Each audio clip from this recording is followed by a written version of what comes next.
Hi hello నమస్తే అండి. ఈరోజు మనం వంకాయ పచ్చడి ఎలా చేయాలో చూసేద్దామా. కావాల్సిన ఐటమ్స్ అన్నీ డిస్క్రిప్షన్లో మెన్షన్ చేశాను, ఒకసారి చూసేయండి.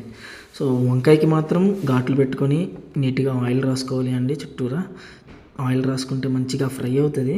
దానికోసం మనం ఆయిల్ రాసుకుంటాం. సో వీటన్నిటిని చిన్న విండో ప్యాన్లో తీసుకుని మనం ఫ్రై చేసేసుకోవాలి పొయ్యి మీద.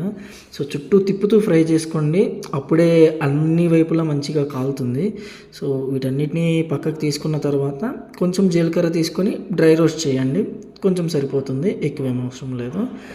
సో ఇది అయిపోయిన తర్వాత మనం ఏం చేయాలి అంటే కొంచెం వాటర్ తీసుకొని వీటన్నిటిని నీట్గా కడుగుతూ మీద తోలు తీసేయాలండి. అది అయిపోయిన తర్వాత మంచిగా స్మాష్ చేసుకోండి. స్మాష్ చేసుకుంటే బాగుంటుంది. సో వీటన్నిటిని మిక్సీలో వేసేసుకోవాలండి. మిక్సీలో వేసుకునేటప్పుడు ఏం చేయాలంటే కొంచెం సాల్ట్ అండ్ ముందుగా నానబెట్టుకున్న కొంచెం చింతపండు వేస్తే సరిపోతుంది. అండ్ మనకు మిక్సీలో వేసుకుంటున్నాం, బట్ రోట్లో చేసుకుంటే దాని టేస్ట్ ఇంకా పీక్స్లో ఉంటుంది అనమాట.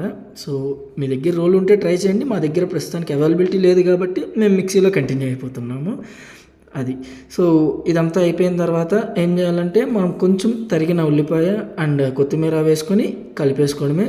అంతే, టేస్టీ వంకాయ పచ్చడి రెడీ అయిపోయింది.